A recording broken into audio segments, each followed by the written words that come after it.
그러면 지금 윤주님이 변호사 2년 차인가요? 횟수로는 2년 차인데 저희가 합격을 4월에 하다 보니까 실제로 일한 지는 1년 정도 됐습니다.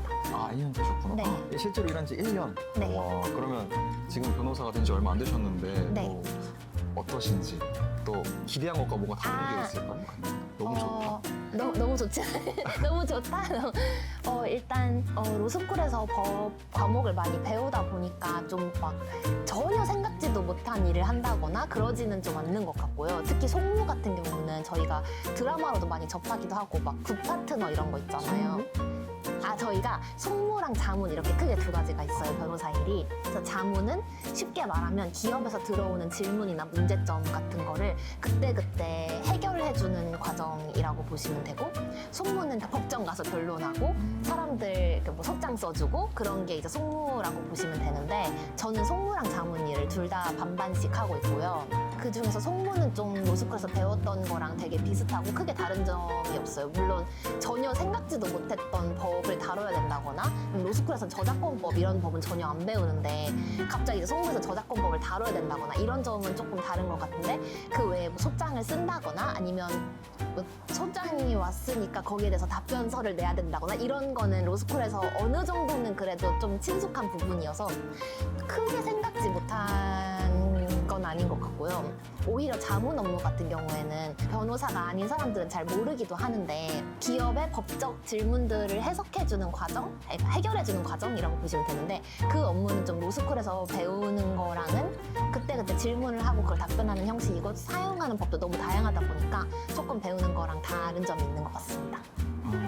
그러면 이제 일적인 측면에서 네. 말씀해 주셨는데 네. 뭔가 생활적인 측면이 궁금합니다. 아. 뭔가 어떠신지.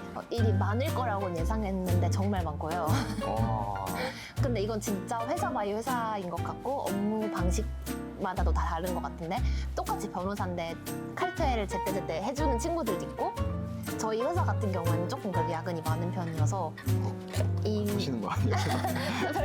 별로 관심 없으실 것 같긴 한데 그 야근이 많은 걸 모르고 계시진 않을 테니까 네, 그래서 야근이 많은 편이어서 저는 막 그렇게 칼퇴하고 그렇게는 못하는 것 같아요. 일이 많을 줄은 알고 있었는데 그게 체력적으로 얼마나 힘들지는 가늠을 안 해봤는데 생각보다는 조금 힘든 것 같고, 근데 또 거기서 너무 크게 한 것 같아요. 거기서 또 오는 가끔의 재미가 있어요. 막 기업이 물어본 질문을 해결을 해주는 걸 딱 찾았을 때, 딱 맞는 법을 찾았을 때라든지, 아니면은 송무 과정에서 승소했을 때, 뭐 그럴 때 소소하게 느끼는 보람들이 있는 것 같습니다.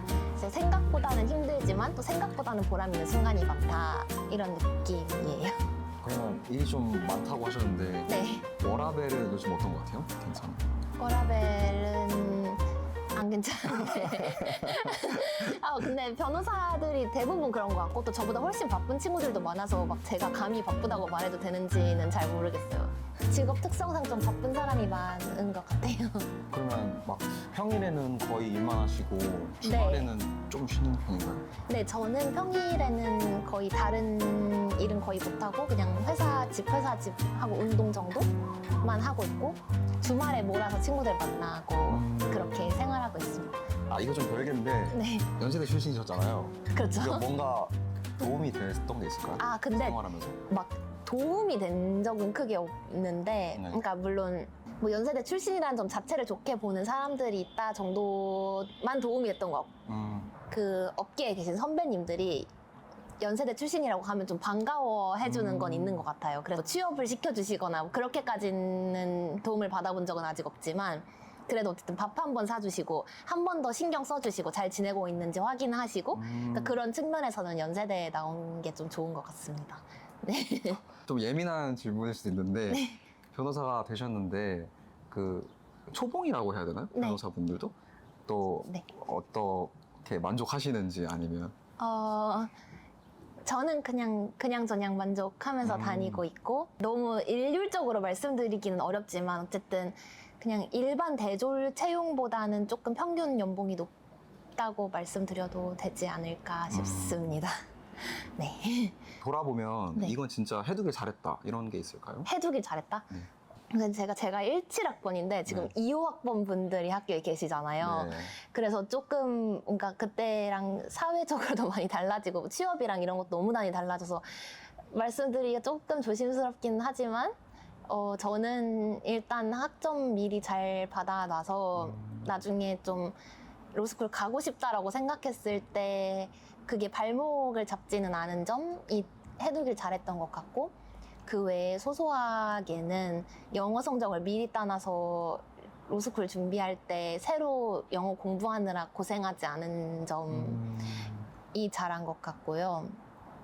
제가 되게 로스쿨 공부에 대해서 잘 알지 못하고 로스쿨에 갔거든요. 저는 네. 법학교도 안 했고 그냥 혼자 학원 다니면서 리트 준비했고 자소서도 그런 스터디 정도만 하고 그런 식으로 리트를 준비하다 보니까 좀 로스쿨 생활에 대해서 잘 알지 못했는데 근데 들어와 보니까 생각보다 공부량이 많고 되게 힘들더라고요. 그래서 학부 때 놀기를 잘한 것 같습니다. 로스쿨 때는 놀 수 없기 때문에 학부 때 학점을 버리고 놀 수는 없겠지만 좀 야무지게 논 게 잘한 것 같습니다. 의외로. 네. 학점이 거의 만점이신데 지금. 저는 뭐 시험 하고 기간 그러세요? 외에는 다 놀았어요. 그러니까 시험 기간 외에 다 대부분 그렇겠죠? 학부 때 그러면은 네. 시험 기간 한 어느 정도 전부터 준비하셨어요? 저는 근데 이게 그러니까 들어가도 될지 모르겠는데 저는 맨날 듣고 예습 복습을 했어요. 그 주 공부를 그 주에 다 정리를 했어요. 이게 그 학점 잘 맞는 그 비법이었나 보요. 근데 뭐 그렇게까지 할 필요는 없을 것 같고 저는 그냥 학점을 잘 받아놓고 싶은 개인적인 욕심이 있어서 좀 그렇게 했던 것 같습니다. 그러니까 그 주에 들은 주에? 거를 네. 그 주에 다 주말에? 그날에? 그날 또는 주말에 그날 안 하면 주말에 하는 거예요. 근데 주말에 보통 놀러 가야 되니까 네. 그날 그냥 틈틈이 카페에서 1시간 들으면 1시간이면 복습을 할 수 있잖아요. 네. 그러니까 그날 하면 빠르잖아요. 네. 그러니까 그렇게 미리 그러니까 필기도 그때그때 그러니까 수업을 듣고 들으면서 정리를 하면 정리가 예쁘게 안 되잖아요. 그럼 시험 기간에 내가 정리해 놓은 걸 보면 화가 나잖아요. 그러니까 미리 그날 예쁘게 정리를 해놓으면 당일날 해놓으면 기억도 잘 당일날 해놓으면 나니까. 기억도 잘 나고 더 깨끗하게 정리할 수 있으니까 그러면은 네. 동영상 강의를 듣다 보면 네. 그 동영상을 뭐 틀어놓고 뭐 그럴 때도 있는 것 같은데 요즘 저는- 그때는 공부 어떻게 하셨어요? 저는 동영상 강의를 틀어놓고 안 들은 적이 한 번도 없어요. 동영상 근데 왜냐하면 네. 그때 들으면은 나중에 몰아서 안 들어도 되잖아요. 진짜 대박. 토익 관련된 얘기인데 토익이 상대평가잖아요. 네. 그래서 뭔가 로스쿨생들이 토익 볼 시기를 피해야 된다. 네. 또 이런 얘기가 있는데 네. 또 저도 아시는 게 준비할 때 그런 말을 많이 들었어요. 로스쿨생들이 1, 2월에 저희 때는 1, 2월에 준비를 시작하는 경우가 많고 기본 강의도 그때 열리고 막 이제 그때를 이제 시작점으로 잡다 보니까 1, 2월부터 그 연초에 로스쿨생들이 많이 본다는 얘기가 있었어서 그때를 좀 피하면 좋다라고는 하더라고요. 근데 저는 엄청 미리 봐놨어서 제가 20년에 입시를 준비했는데 애초에 영어 점수는 다 19년에 따놓은 상태였어서 그거랑 좀 구애받지 않고 그냥 보고 싶었던 때 봤던 것 같은데 그런 얘기도 많이 들었습니다. 그때 뭐 1, 2월에 보면 안 좋다. 그래서 그때를 피해서 노리는 사람들도 있는 것 같더라고요. 근데 실제로 그런 것 같으세요? 친구분들 보시면 동기분들 조금 영향이 있는 것 같기도 하면서도 근데 또 그게 입증된 게 아니니까 영향이 있나 싶다가도 그렇게 약간 반신반의하는 정도 느낌이에요. 그러면 이제 되돌아보니까 네. 반대로 뭐 이걸 해두었으면 좋았겠다 아, 이런 게 있으실까요? 로스쿨 입학하기 전에 민법을 조금 더 열심히 공부했으면 들어가서 민법.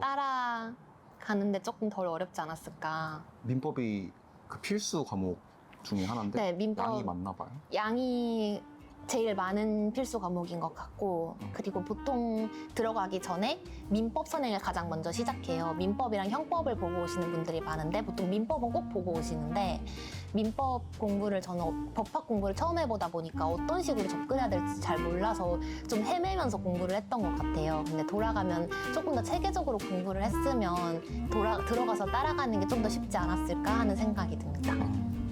그럼 리트를 보고 나서 이제 로스쿨 들어가기 전에 그 선행하는 경우도 있다고 하는데 이에 대해서 좀 설명해 주실 수 있으실까요? 로스쿨 합격은 11월에 이루어지는 거라서 근데 이제 그 전에 로스쿨 합격하기 전에 내가 좀 어느 로스쿨은 갈 것 같다, 내가 목표하는 로스쿨은 갈 것 같다 하면은 미리 로스쿨에서 배울 과정을 7, 8월부터 자기소개서나 면접 준비랑 병행하시는 분들도 있어요. 저는 그렇게 못했지만 그래서 그게 점점 치열해진다고는 하는데 저 때까지만 해도 그냥 겨울방학 때 열심히 공부하는 문화였는데 막 전년도부터 열심히 준비하는 문화가 됐다고 하니 힘들겠네요. 그러면 이제 궁금한 게 네. 또 연애 같은 거는 어떻게 네. 하셨는지 궁금합니다. 저는 학부 때부터 만난 남자친구가 있어서 쭉 로스쿨까지 쭉 연애했고요. 학부가 이제 CC였어서 남자친구랑 같이 도서관에서 공부하고 그렇게 시간을 보내서 좀 자주 만날 수 있었던 것 같아요. 다른 로스쿨생들은 애인이 밖에 있는 경우가 많잖아요. 뭐 회사원이거나 아니면 뭐 다른 직업을 갖고 있는 경우가 많다 보니까 자주 못 보는 경우가 많은데 저희는 어쨌든 남자친구 학부생이고 저도 로스쿨생이고 이렇게 해서 같은 학교 내에 있어서 자주 볼 수 있었다는 점이 좋은 것 같아요. 그래서 저는 뭔가 다른 친구들 막 한 달에 2번 봤다 이렇게 말하는 친구들도 있는데 저는 어쨌든 일주일에 몇 번씩 봤어요. 네. 와, 그러면 오늘 나와주셔서 너무 감사드리고 네. 또 마지막으로 후배들에게 아니면은 또 법조인이나 변호사를 꿈꾸는 사람들에게 또 해주시고 싶은 말씀이 있으시면 해주시면 감사하겠습니다. 네. 일단 변호사 준비하는 거는 저는 개인적으로 많이 힘든 과정이었다고 생각하지만 그만큼 변호사가 된 후에 직업 특성상 다른 사람을 도와줄 수 있는 직업이다 보니까 보람 있는 순간들도 많고 되게 짜릿하다고 해야 되나? 약간 그 맞는 법리를 딱 맞췄을 때 약간 그 보람과 행복이 있는 직업인 것 같아요. 그래서 법조인을 준비를 하고 계시다면 열심히 하셔서 네, 업계에서 뵀으면 좋겠습니다. 지금까지 연세청춘의 도전이었습니다. 감사합니다. 안녕. 안녕.